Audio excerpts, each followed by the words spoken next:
పరిస్థితి ఉండొద్దు. మీరాడ పని చేసుకోవాలి. సిమెంట్ మన ఇసుక కూడా ఫ్రీగానే అందుబాటులో ఏమన్నా అవకాశం ఉంటే చూడండి. డిఎఫ్ఓ గారితో మాట్లాడండి. కలెక్టర్ గారు ఇసుక కూడా ఫ్రీగానే ఇస్తాను కాబట్టి వాళ్ళు ట్రాక్టర్లు పెట్టుకుని తెచ్చుకుంటే ఒక ఇంటికి ఎంత ఇసుక పడుతుందో ఒక లిస్టు రాసి వాళ్ళకు ఒక చిట్టి మీద సర్టిఫికెట్ ఇచ్చేస్తే వాళ్ళు తెచ్చుకుంటారు.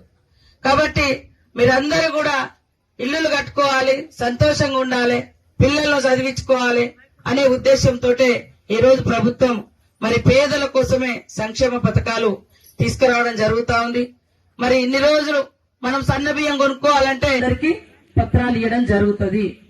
ఇల్లు ఇవాళ రానటువంటి వాళ్ళు, రేపు రానటువంటి వాళ్ళు బాధపడకని చెప్పండి. అందరికి ఇచ్చే బాధ్యత మాది. ఈ మండలాల మీద కూడా మీ బాధ ఏంది, మీకు ఎట్లా వ్యవస్థ సరిగా వ్యవసాయాలు ఉండవు, పంటలు ఉండవు, ఇబ్బంది ఉంది కాబట్టి అది కూడా మాకు తెలుసు. తప్పకుండా ఎక్కువ ఇల్లులు కూడా పెడతా ఉన్నాం, ఎక్కువ మందికి వచ్చేటట్టుగా. మీరందరూ కూడా సంతోషంగా